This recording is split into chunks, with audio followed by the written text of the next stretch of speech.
lipstick on if I'm going to be on camera. Where did you get your square sausage recipe from? www.google. Really, it's not a family recipe. No.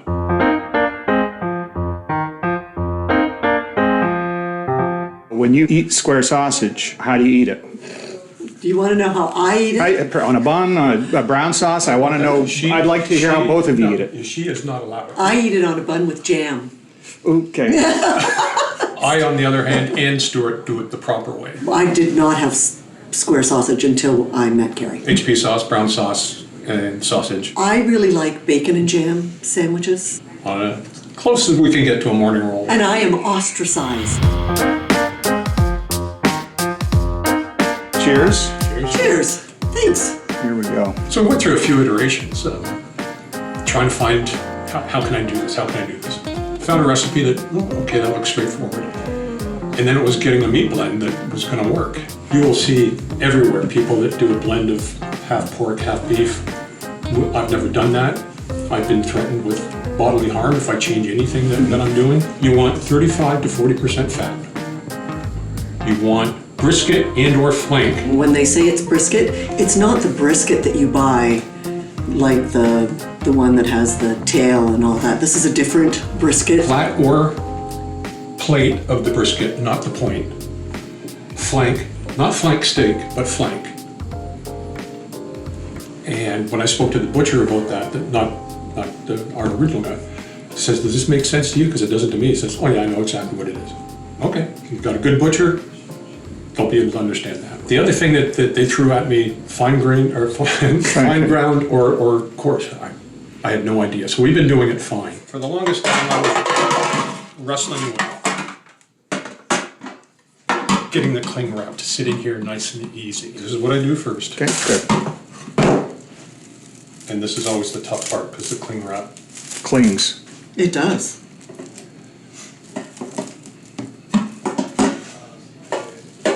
and we just pop that down like that.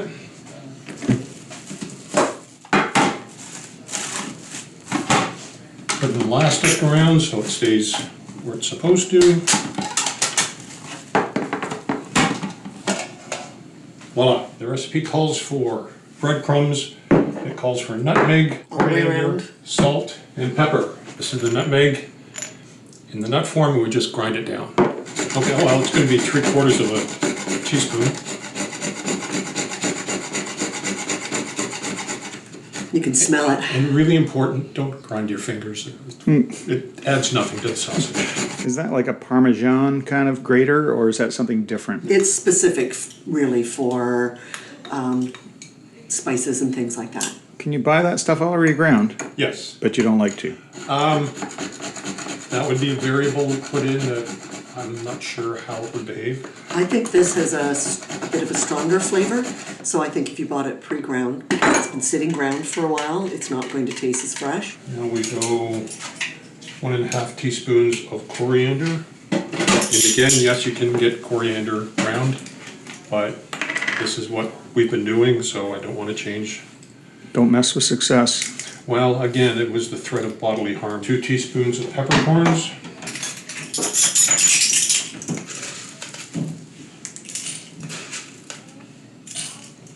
Two 2.5 teaspoons of salt.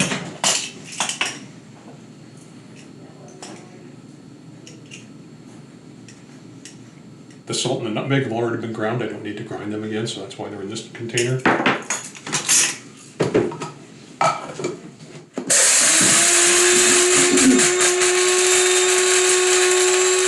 We've had this little grinder forever. It's actually a coffee grinder. What's your criteria for when it's ground enough? What are you looking for? So, in my opinion, that's a little, can you see that? That's still a little too coarse. We want to get it a little finer than that.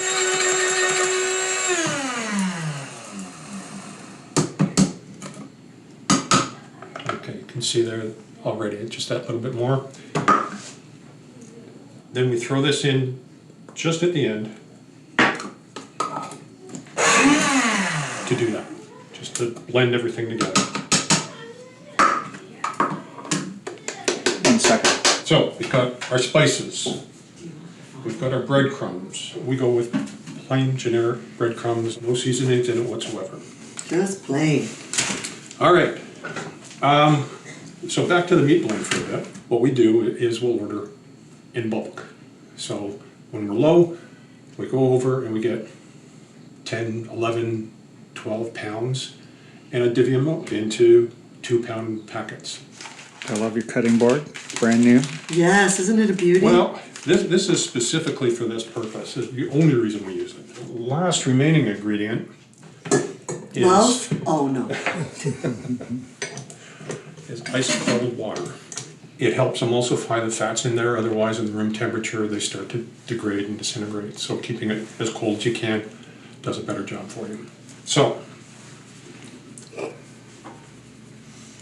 by the recipe, mix all the spices, salt, and the meat in a large bowl. So we've made the spice blend. I just kind of toss it around like this, try to get as much incorporated everywhere as possible.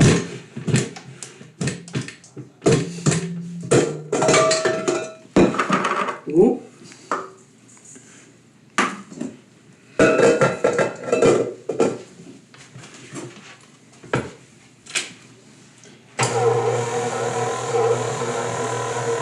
All we're doing at this point is getting everything mixed together.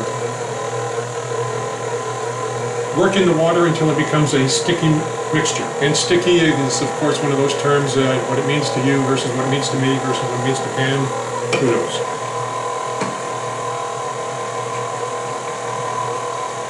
So it calls for a cup of water. I've found that the amount of water you use really does vary. Sometimes a little less, sometimes a little more. And I have absolutely no explanation as to why that is. Typically the gauge I go by, see it's starting to stick to here and we're getting there. So I think we're close enough now and we'll just start incorporating the breadcrumbs.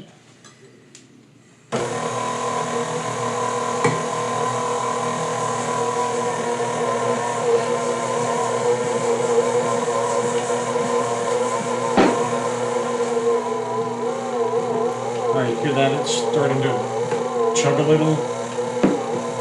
See how that's kind of sticking together now. So I think that's really what the desired state is.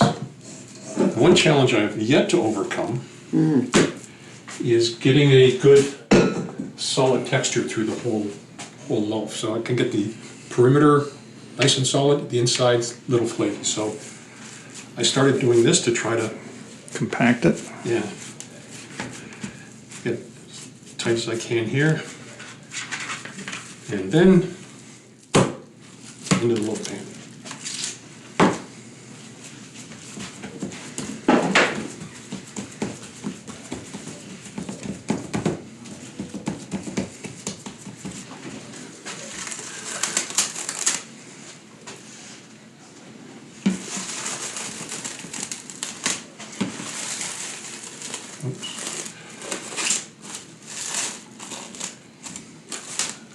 So what we do now is just cover it up.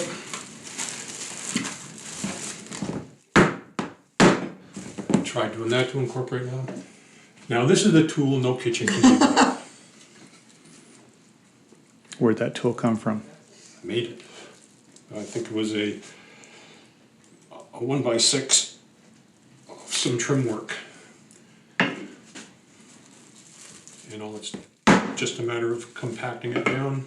That's to get that consistency of the slice so that it's the same throughout. You don't want air pockets in there and holes. And into the freezer. For Our freezer, 3.5 hours. So then it's just frozen enough so it holds its shape while you're cutting it. Cheers. Cheers. What I do is I make notes of things that I change, if I change anything. And carries on over onto the next page, just so I don't repeat silly things. Like two ago, I didn't use the paddle you saw on the Mixmaster. This one, I used a dough hook. It was horrible. It almost had to throw it out. So here we are, 3.5 hours later. So you can see it's well formed. It's a little soft in the middle, but that should be okay.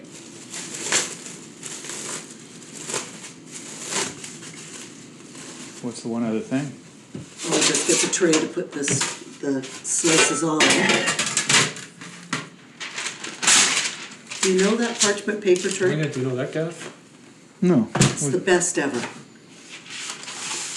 Pull it how much you want. And stick it back inside. Tuck it in. Turn it upside down. Instead of it tearing goofy or you can't get the rip to go, it works every time perfectly straight. Where'd you get that? TikTok. TikTok. I know. Very sharp knife. Now, remember we talked about getting the consistency through the whole loaf? See these little gaps? That's what we try to avoid. Right? We want it to be solid. I don't know how the butchers do it, so it's never like that. They probably have a machine. It's a machine for sure. A machine. It's still a little soft. But it looks good on the inside. Oh yeah, it does. So now it's just a matter of cutting it to your desired thickness. I know at the store that we used to go to, they're really thick. I didn't care for it much. We always got them to slice it a little thinner, which I still do today. And as best I can, I do it in a straight line. And you can see it's a bit soft in the middle still. It's still soft. See how that's falling apart? It could have been a little longer. You put it in too long, it's definitely a problem. Yeah, it's one of those better under than over. Yeah. That's better. 50-50 the last one. Okay, how about 60-40? Yeah.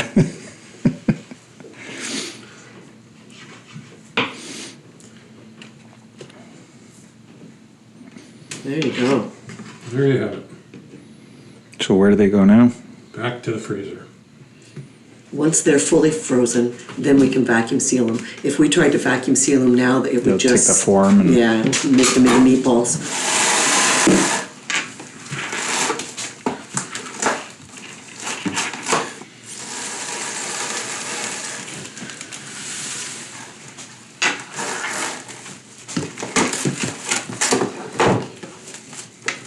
There we are.